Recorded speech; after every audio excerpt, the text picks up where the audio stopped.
माननीय उप मुख्यमंत्री जी, बीकानेर इस मरु नगरी में आपका हार्दिक स्वागत है।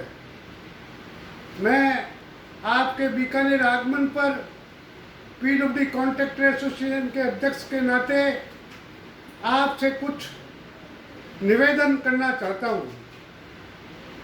मैं लगातार लंबे समय से सार्वजनिक निर्माण विभाग में जुड़ा रहा और इससे मेरा एक पारिवारिक लगाव इस विभाग के साथ है। जब कभी भी इस विभाग की कहीं कोई बदनामी हो तो उसका दुख मुझे व्यक्तिगत बहुत ज़्यादा होता है। इसलिए ये दुख कम हो, इस सरकार की भी अच्छे काम लोगों को दिखें, लोगों में भी जागरूकता हो, इस तरह का प्रयास यदि आप करेंगे तो बीकानेर के लोग, बीकानेर की सड़कें हमेशा अच्छी और सुंदर बनी रहेगी। इस संदर्भ में मेरा पहला निवेदन है माननीय उप मुख्यमंत्री जी, बीकानेर में पिछले 40 साल की पुरानी सीवरेज लाइन है। बीकानेर के हर ब्लॉक में सीवरेज लाइन चौक रहती है, लगातार बंद रहती है। पानी, सीवर का पानी सड़क पे आता है और उस सड़क को तोड़ दी जाती है।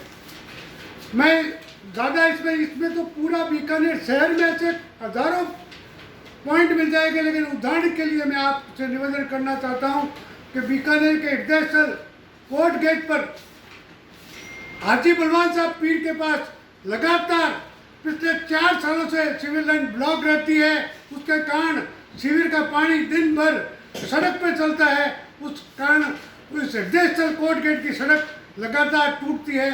इससे विभाग की और हम संवेदकों की भी बहुत ही बुरी स्थिति हो जाती है कि हम जनता को किस मुंह से जवाब दें। इसी संदर्भ में श्री रामसर से नथुसर गेट से श्री रामसर जाने वाली सड़क जो एक भवन के पास लगातार ब्लॉक रहती है, उसका सीवर का पानी 24 घंटे 10-10 दिन तक सड़क पर चलता है। उस कारण वो सड़क क्षतिग्रस्त हो जाती है और लोगों को आवागमन में, हम भी बीकानेर के लोग हैं, बीकानेर के निवासी हैं, हम जो सड़क बनाते हैं उसमें हमारे परिवार के लोग, हमारे भाई बहन, हमारे रिश्तेदार चलते हैं। आज उनको कोई तकलीफ होती है तो उसकी तकलीफ हमें ज़्यादा होती है।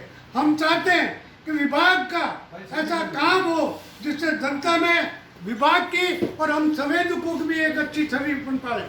मैं इस संदर्भ में एक ये भी निवेदन करना चाहता हूँ, बीकानेर के लोगों में एक विशेष आदत है, पानी का कनेक्शन अत्यंत गर्मी में जिसके घर में पानी का प्रेशर कम हो वो मर्जी है जहाँ सड़क को तोड़कर पानी का कनेक्शन आधा इंच, 5 इंच की जगह आधा इंच कर लेता है और उस सड़क को उस बदहाल में छोड़कर चला जाता है। उससे भी उस सड़क को क्षति पहुंचती है।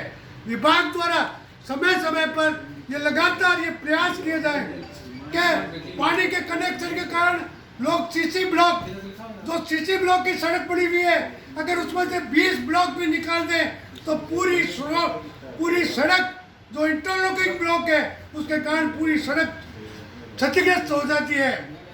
आपसे विभाग से एक निवेदन करना चाहता हूँ, विभाग के अभियंता आपका हमेशा दृष्टिकोण रहता है, विभाग का हमेशा दृष्टिकोण रहता है एक कम पैसे में ज्यादा लंबाई की सड़क बने। विभाग जो उस सड़क की वास्तविक स्थिति है उसके अनुसार उसका तखमीना नहीं बढ़ाता। इस शहर में 14-15 टन के स्थान पर 70-100 किलो के ट्रक चल रहे हो, उस विभाग द्वारा उस सड़क को बनाने के लिए 20 mm पीएमसी और कारपेट किया जाता है। मैं विभाग के अधिकारियों से ये भी पूछना चाहता हूँ कि आपकी आईआरसी बनी हुई है, क्या 70 टन और 100 टन का ट्रक 20 mm पीएमसी और सी कोड पर चल पाएगा? जब तक अगर आप स्पेसिफिक इनको नहीं सुधारोगे विभाग की भी बदनामी होगी, हमारी भी बदनामी होगी कि ठेकेदार सड़क गलत बना गया।